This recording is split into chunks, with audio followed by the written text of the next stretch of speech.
We offer an engaging musicianship program here at the Academy, supporting and supplementing all instrumental and vocal tuition. So a 40-minute musicianship class is what we offer to our students from prep up to level 9, and it usually encompasses a little bit of advancing their music theory. So for the early levels, it might be learning the lines and spaces on the treble clef.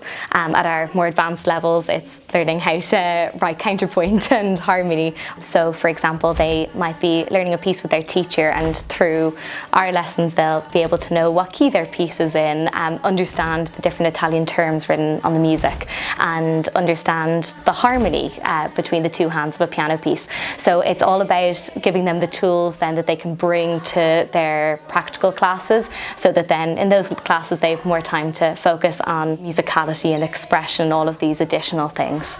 Alongside that, they're developing their ear, so we'd be doing an element of singing or clapping during the class, and then an element of dictation, so maybe recognising how to tell the difference between different intervals, or whether a piece is in a major or minor key, what to look out for, what do the two things sound like.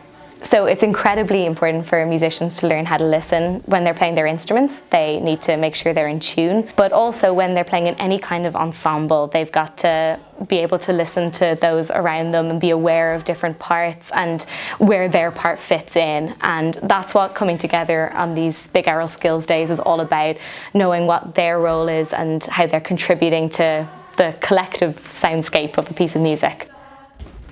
I think especially with younger children, the idea of learning through play is obviously huge when they're tiny, and as they come up into musicianship, it's something we still utilise. So in the aural skills days, for example, the warm-ups all have a very specific thought process behind them, and they're all chosen really thoughtfully for working on different aspects of their breathing or warming up different parts of their voice. Whereas for the kids, hopefully what they're just seeing is a really fun game where they can get involved and have fun with their friends while they're sort of doing all of this in the background.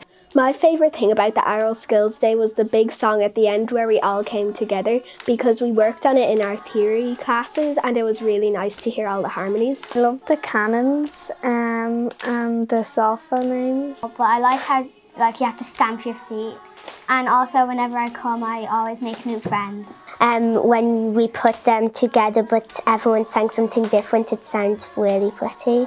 It's really fun because I get to sing a lot with a lot of people, and the way everything was so nicely put together, how we had a bit of singing, we had a bit of dancing and some clapping, and I really love the canon at the end where all the groups came together. All of these things that we're looking at theoretically in class, that then we're working on all of those, we're reinforcing it, we're building on it, but that the kids might not necessarily be aware that they're learning, that hopefully they're seeing that it's a day where they come in, they make music, they make friends, they have a really good time, but that then when it comes round to their exams, they find, oh, I actually know that. So it's really a way to make musicianship really enjoyable for children, but also we're getting an awful lot of work done there too.